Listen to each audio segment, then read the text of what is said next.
안녕하세요. 휘개걸입니다. 병원복으로 시작하는 작은 근종 이야기.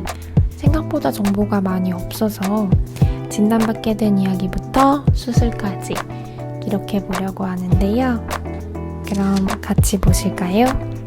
그럼 먼저 제가 어떻게 자궁근종을 알게 됐는지부터 말씀을 드려야 될 것 같아요. 오늘은 이제 어떻게 알게 됐는지, 그리고 자궁근종이란 뭔지, 그리고 어디서 도움을 받았는지, 그리고 병원 투어는 어디를 했는지, 그리고 팁이라면 팁 이렇게 알려드리려고 하거든요. 그렇다면 먼저 제가 어떻게 자궁근종을 알게 됐는지 말씀드릴게요.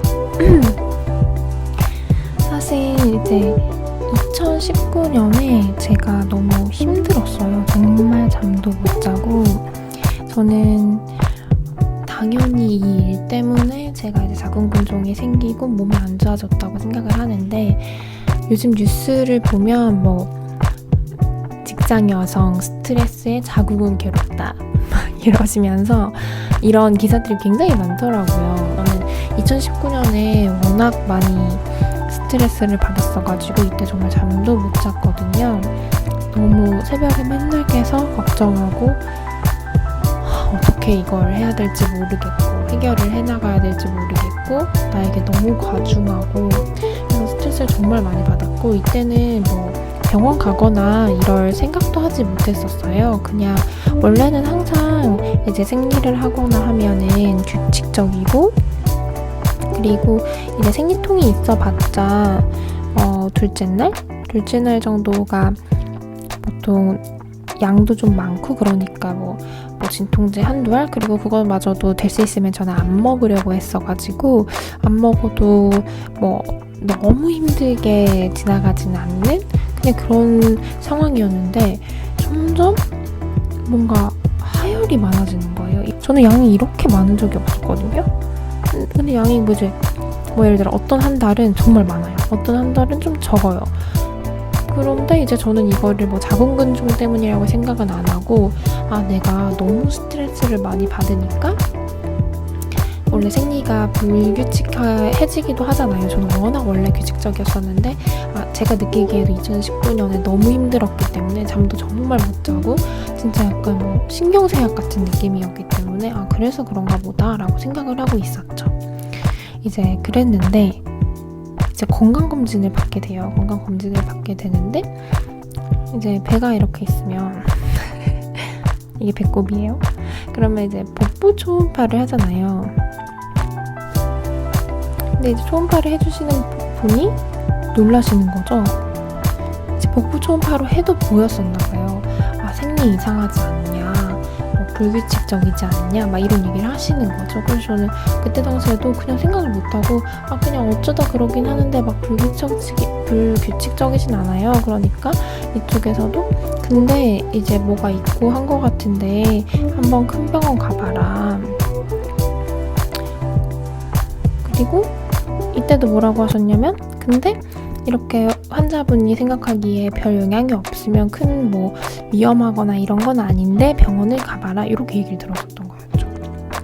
그래서 제가 이제 그나마 큰 병원을 가게 됩니다. 근데 제가 그때 이제 가서 초음파를 하는데 그때 들었던 첫 번째 말이 뭐였냐면은 이거는 무조건 수술을 하셔야 됩니다. 수술 무조건. 그리고 이 케이스는 아니길 바랬는데 이 케이스입니다. 이 말인즉슨 제일 나쁜 케이스입니다. 근데 저는 정말로 이 수술이라는 단어를 들을 거라고는 생각도 못했어요. 근데 너무 그냥 바로 보자마자 이걸 수술을 해야 됩니다라고 하는데 보통 아시죠? 근종이라는 말들을, 자궁근종이라는 말들을 들어보세요. 그냥 이렇게 있다 보면 친구가 또 있다고 하고 되게 많이 있는 거 아니야? 이렇게 저희가 생각을 하고 있거든요. 근데 그 자궁 근종을 갖고 있다고 무조건 수술해야 된다 이런 얘기를 전 못 들었었거든요.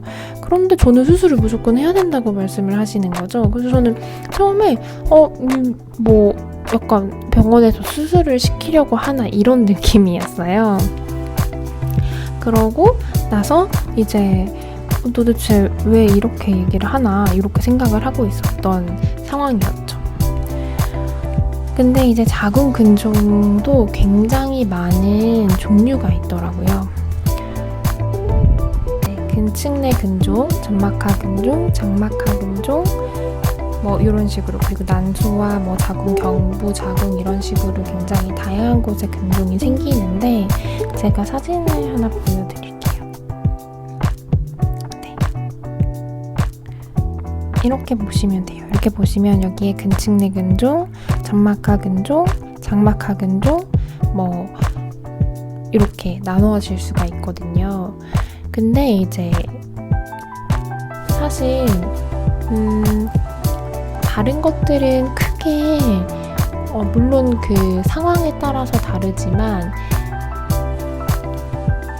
다른 근층 내 근종, 장막하 근종 이런 것들이 좀 더 흔하고, 제가 본 기사에 의하면 이제 전체 자궁 근종 걸리는 사람들 중에 3%만 뭐가 걸리냐면 바로 점막하 근종이에요.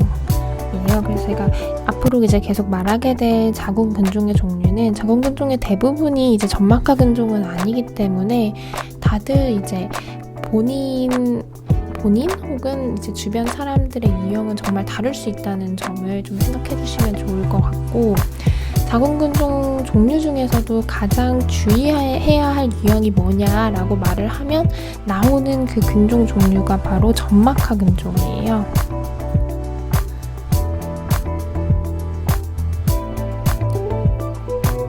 그리고 이 점막하 근종이기 때문에 제가 나쁜 케이스라고 얘기를 듣고 이 경우에는 무조건 해야 된다라고 들었었던 것 같죠. 저는 그때 당시에 크기가 그렇게 크지 않았었어요. 그래서 더 안이하게 생각했던 부분도 있고,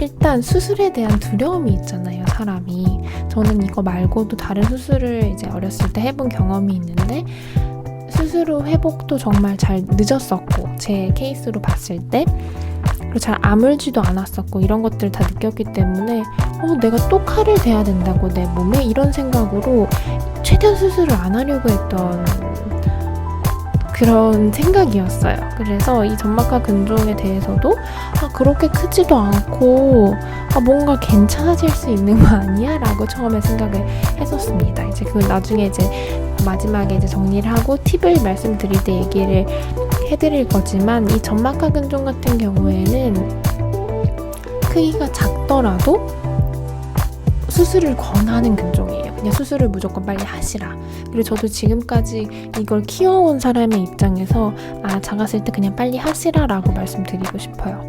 이 점막하 근종 같은 경우에는 여기가 보시면은 여기를 이제 자궁 내막이라고 하더라고요. 막 뭐 장막하 근종이나 이런 것들은 이 내막에 영향을 미치지가 않아요. 근데 이 점막하 근종은 말대로 이 점막에 있는 거기 때문에 사실 이렇게 뭐 자궁이 있다고 치면은 나중에 이제 뭐 착상 같은 걸 할 때 여기에 이제 착상을 이렇게 하게 되는데, 여기 안에 근종이 이렇게 있다 보니까 착상할 수 있는 공간 자체를 안 만들어 버리는 거죠. 더군다나 이 내막하고 같이 이렇게 붙어 있기 때문에 하혈량이 정말 어마무시해요. 이게 어떻게 눌러서 하혈량이 많아지는지는 저도 이제 의사가 아니기 때문에 모르겠지만, 생리 기간도 정말 길어지고 그냥 그 상상을 뛰어넘는 하혈을 하게 되거든요. 그러니까 임신에도 엄청난 영향을 미칠 수 있는 위치에다가, 물론 이제 뭐 어떻게 점막하 근종이 있는지 모르겠지만 여기서 이렇게 근종이 있어도 이런 데 착상을 할 수는 있긴 하죠. 그러면 괜찮은데, 이게 너무 커진 경우에는 이 자궁 안에 그 태아가 클 수 있는 이 공간 자체가 조금 줄어드는 경우도 있기 때문에, 그렇기 때문에도 그렇고, 그리고 정말 하혈을 엄청나게 해서 빈혈로 쓰러질 수까지 있게끔 만드는 그런 근종이기 때문에 이런 케이스 같은 경우에 무조건 수술을 하게 되는 거죠. 그래서 저는 점막하 근종이라는 것도 처음 들어봤었고, 사실 자궁 근종에 이렇게 다양한 종류가 있는지도 이때 처음 알게 된 거죠. 그렇게 돼서 이때 당시엔 그냥 제가 큰 산부인과에 가서 들었던 거고, 당연히 거기서 수술을 할 것도 아니었기 때문에 약간 막막하고 뭐지? 수술을 해야 된다는데? 근데 진짜 해야 되나? 약간 이런 생각으로 갖고 있었어요. 자, 그러면은 제가 이런 이제 지식이 없는 상황에서 제일 도움을 받게 된 곳이 어디냐라고 한다면, 제일 처음에는 친구한테 물어봤어요. 사실 친구는 이제 난소에 문제가 있었거든요. 생각보다 굉장히 20, 30대 여성들이 요즘 부인과 질병이 급증하는 추세예요.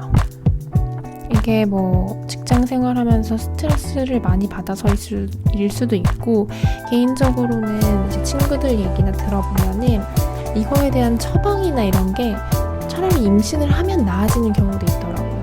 그러니까 혼인 연령이 계속 뒤로 밀리다 보니까 더 이런 질병이 많아지는 건지, 그럼 환경 호르몬의 영향 때문인 건지는 모르겠지만 요즘 부인과 관련된 질환을 가진 사람들이 정말 많더라고요. 알게 모르게.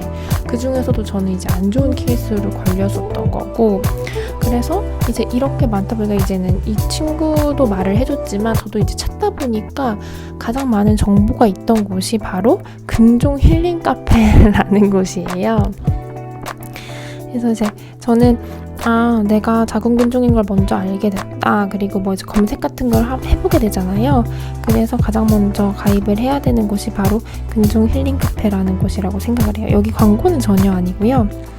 네이버에서 이제 카페인데 굉장히 많은 사람들의 후기와 뭐 이런 것들이 다 들어가 있어요. 그리고 보다 보면 정말 종류도 많아요. 그냥 저는 자궁 근종이라고 했지만 선근증이라는 것도 있고, 뭐 적출을 해야 되는 경우도 있고, 자궁 내막증도 있고, 난소 종양, 뭐 난소 기형종, 경계성 종양, 그리고 뭐 정말 다양하더라고요. 그래서 이걸 뭐 수술 전기나 후기, 그리고 병원 정보들, 이런 것들을 다 여기서 알 수 있기 때문에 각자 후기나 뭐 여기 선생님 어때요? 의사 선생님 어때요? 이런 것들을 물어볼 수 있거든요. 그래서 여기서 굉장히 많은 정보를 주고받을 수 있다는 점 제가 추천을 드릴게요. 그래서 저도 근종 힐링 카페에서도 보고 이제 검색을 많이 해봐서 유명한 이제 병원 투어를 이제 다니기로 결정을 한 거죠. 그래서 제가 이제 중점적으로 가려고 이제 결정했던 병원은 세브란스랑 이제 강남 차병원이었어요. 일단 저는 먼저 추천드리는 게, 이제 내가 수술을 해야 되는 상황이라고 생각이 되면 그러면 큰 병원에 가시기를 추천드려요. 그리고 사실 진단만 받더라도 처음부터 진단을 큰 병원에서 받는 거를 추천드려요. 이건 또 나중에 말씀드릴 건데, 다른 작은 병원에서 막 진단을 받고 진행을 하시다가 가는 것보다 처음부터 진단을 제대로 받으시고 병원을 결정해서 쭉 가시는 게 맞거든요. 하지만 제일 처음에 그 수술 방법이나 그런 뭐 예후나 너가 지금 근종이 뭐 어느 정도 크기고 이거 뭐 하나만 제거해도 된다, 혹은 또 되게 여러 개 있다, 이런 것들은 보는 사람마다 약간 다를 수가 있어요. 그래서 적어도 2군데를 가보시길 이제 추천드리거든요. 그래서 제가 근종 힐링 카페에서 봤던 교수님들, 유명한 교수님들은 이미 뭐 제가 예약을 하려고, 외래 진료를 잡으려고 하니까 2, 3개월은 기본이었어요. 근데 저는 이때 당시에도 사실 좀 더 열심히 하고 했었으면은 당길 수 있었거든요. 근데 그때 당시에 수술을 저는 하고 싶지가 않았고, 그래 2, 3개월 뭐 이따가 나 적어질 수도 있으니까 좀 적어진 상태에서 가서 봐가지고 그러면 크게 줄어들었습니다. 이러면 나 수술 안 해야지? 약간 이런 생각이었어요. 그래서 이제 2, 3개월 둘 다 막 강남차도 3개월 이런 시간이었는데도 저는 그걸 별로 생각을 안 하고 그냥 그렇게 했죠. 그래서 이제 세브란스로 교수님을 이제 결정을 해가지고 하는 걸로 했는데요. 저는 두 곳 다 가서 저도 약간 그 근종의 뭐라고 해야 되죠? 근종 말고 다른 게 있다는 그런 의견 같은 게 조금씩 달랐어요.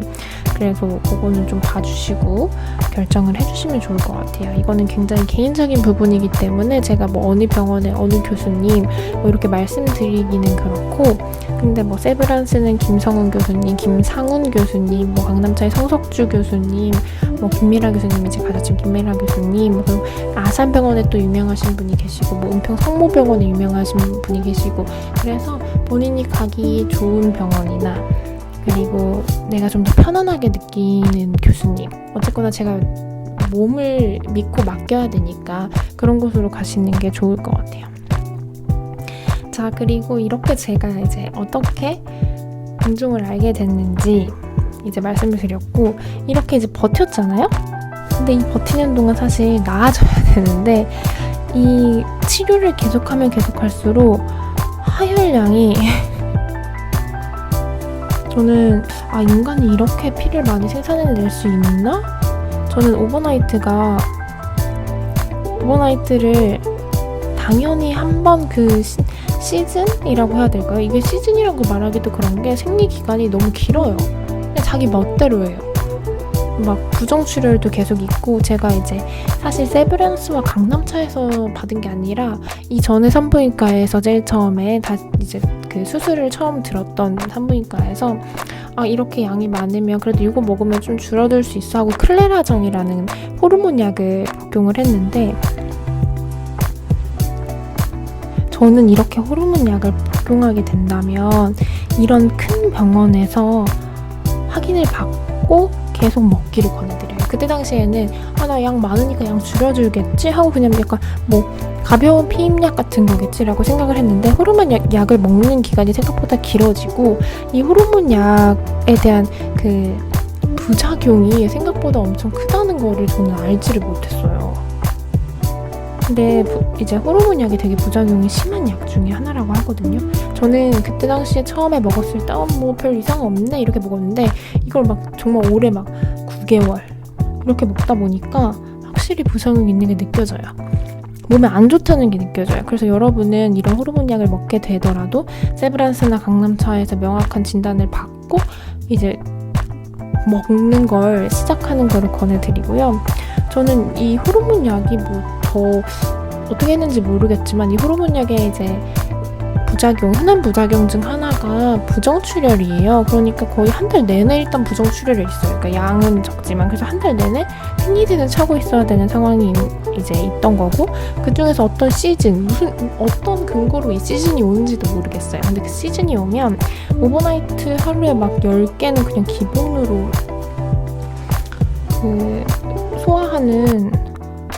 소화한다고 해야 되나요? 10개는 기본으로 그냥 다 젓는 날도 있었고요. 그리고 기본적으로 무조건 오버나이트를 썼어야 됐어요. 안 그러면 다 새기 때문에. 회사에서도 뭐 새고 그냥 뭐 집에서도 새고 뭐 자다가 이불 뭐 계속 새는 건 이건 그냥 너무 일반적인 일이었고요. 아무리 준비를 해도. 그래서 정말 이 하혈량이 너무 많아지면서 이렇게는 못 살겠다 수준으로 간 거예요. 제가 빈혈 수치가 전 빈혈이 이렇게 삶의 질을 떨어뜨릴 수 있는지도 몰랐어요. 빈혈 수치가 5까지 내려갔거든요. 그러면서 거의 응급실을 갔습니다. 그러니까 여러분은 이런 점막하 근종이라는 걸 알게 되면은 빠르게 수술하시기를 빌고 빠른 처리를 하시길 빌어요. 이 호르몬 약이라는 것도 너무 장기간 복용하면 안 좋으니까 잠깐 한두 달 먹다가 수술을 하시는 건 괜찮지만 이렇게 오래 끄는 거를 추천해드리진 않고요. 그래서 저는 일단 팁이라고 말씀드리면 처음부터 큰 병원에서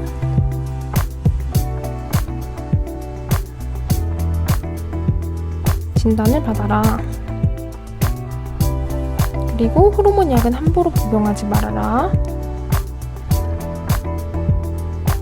그리고 무섭긴 하지만 만약에 수술을 해야 된다는 진단이 공통적일 때, 저는 아무것도 세브란스도 강남차도 그리고 다른 산부인과도 어디에서도 수술 안 해도 된다는 말을 들어본 적이 없어요.